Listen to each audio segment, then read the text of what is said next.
Existem algumas expressões idiomáticas da Bíblia Sagrada que são realmente muito difíceis de se compreender, porque fazem parte de uma cultura local do Oriente. E ao traduzir para o nosso idioma, muitas das vezes fica sem sentido. No vídeo de hoje eu quero te explicar o que significa amontoar brasas na cabeça dos inimigos. Fica comigo até o final desse vídeo para você compreender melhor este versículo.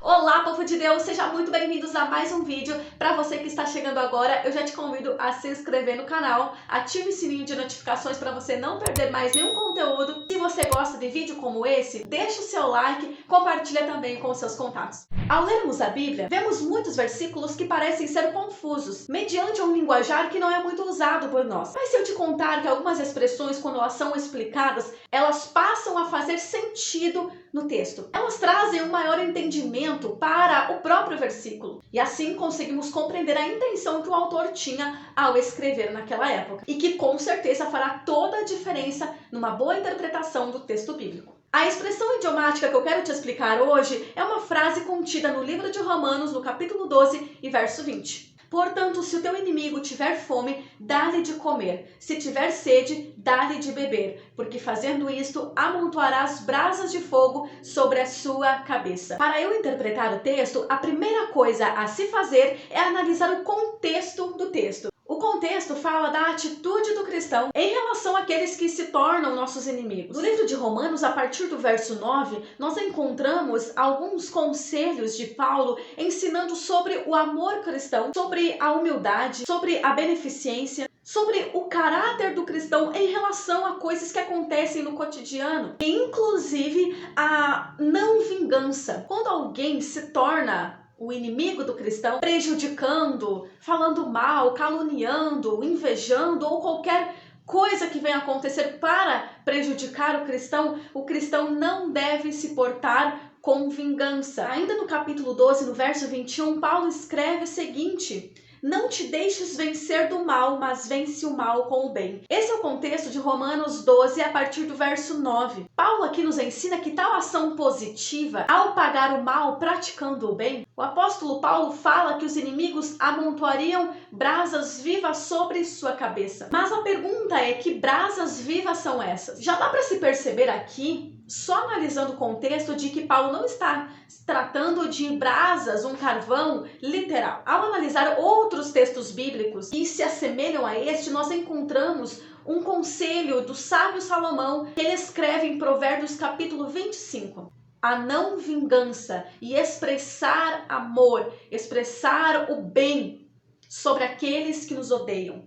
Vemos também o conselho de Jesus lá em Mateus, no capítulo 5, da importância de amar os nossos inimigos e também orar por eles. Outro recurso que também utilizamos para interpretar um texto é o recurso histórico-cultural. Quando olhamos para os costumes de civilizações antigas que tiveram relações com Israel, vemos, por exemplo, um costume egípcio de um ritual de expiação de culpa, onde o culpado era obrigado a caminhar com uma bacia cheia de brasas sobre a sua cabeça. As brasas, por serem quentes e o calor que ele ia sentindo, que a pessoa ia sentindo, deixava o seu rosto vermelho, e assim as brasas e esta vermelhidão que ele sentia sobre o seu corpo simbolizavam a vergonha da sua culpa. Dito isto, quando juntamos o conselho de Salomão, escrito lá no livro de Provérbios, quando analisamos o contexto do texto do apóstolo Paulo em Romanos 12, e juntamente com o texto cultural, já conseguimos entender o texto. Fica aqui nítido que Paulo não está falando de brasas vivas de forma literal. Não esquecendo do contexto que Paulo escreve em Romanos 12, ele está falando da atitude do cristão ao amar os inimigos e não se vingar. Então o que ele está querendo ensinar é que quando o crente paga o mal praticando o bem, aquele inimigo, aquela pessoa que prejudicou o crente, vai se sentir envergonhado, pois ele recebe, ao invés da vingança, uma atitude inesperada, que é o amor, que é expressar a misericórdia pelaquele inimigo. Quando um crente faz um bem àquele que o prejudicou, ele faz aquele repensar sobre os seus próprios feitos. E é neste sentido que faz com que brasas se amontoem sobre a sua cabeça. A boa ação para com o inimigo poderá fazer com que este reflita sobre a sua vida, aplacando a sua ira e até mesmo ser alcançado pelo amor de Cristo. Tudo isso através do testemunho do cristão. Salomão dá um conselho,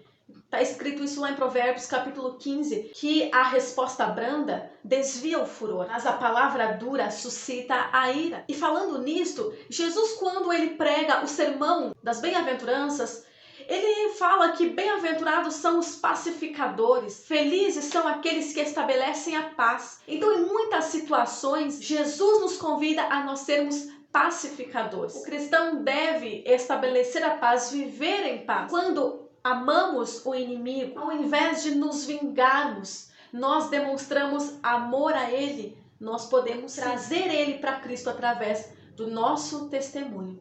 Paulo aqui dá uma sequência ao ensinamento de Jesus. Jesus diz: amai os vossos inimigos, orai por eles. E Paulo nos mostra que também devemos fazer o bem. Se tiver com fome, nós vamos dar de comer.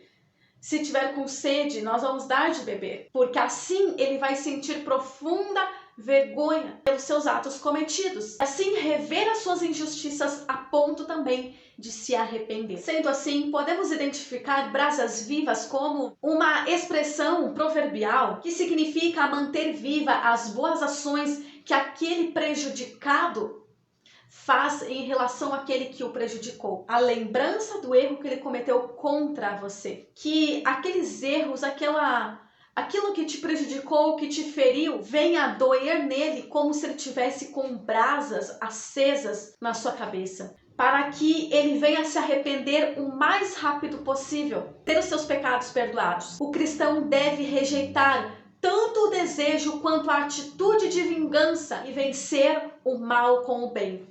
Porque é Deus que nos justifica. Aqui em Romanos, no capítulo 12, verso 19, Paulo ele faz uma lembrança daquilo que o salmista escreve: minha é a vingança, diz o Senhor. E se aquele que te feriu vier a se arrepender, os seus pecados serão perdoados. Caso ele não venha a se arrepender, o juízo de Deus virá sobre ele. Ainda que ele se arrependa ou não se arrependa, não deixe que a vingança venha tomar conta do seu coração e dilacerar a sua alma. O importante é que você vença o mal com o bem.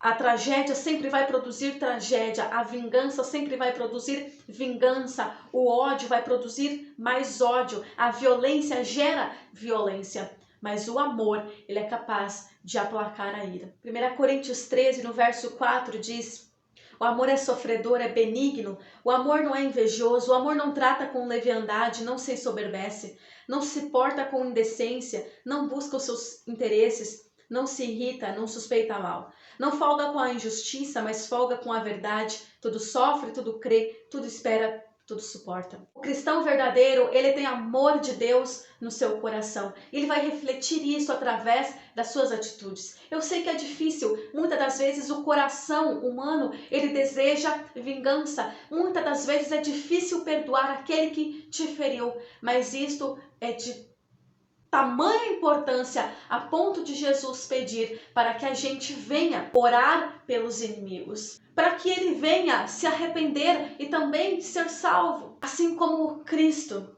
que quando ele sofreu, padeceu no Calvário, ele morreu perdoando. Éramos inimigos da cruz, inimigos de Cristo, mas ele nos amou. Ele intercedeu por nós para que a gente pudesse ser salvo. E assim, tendo o caráter de Cristo, o nosso dever é não ter desejo de vingança, mas amar. O estudo de hoje eu vou encerrando por aqui. Se você ainda não se inscreveu, se inscreva e ative o sininho de notificações para você não perder mais nenhum conteúdo. Se você gostou desse estudo, deixa aqui o seu like, coloque aí também nos comentários o que você achou desse conteúdo, se você tem alguma sugestão. Não esqueça de compartilhar com mais pessoas. Eu vou ficando por aqui, que Deus te abençoe e até o próximo vídeo.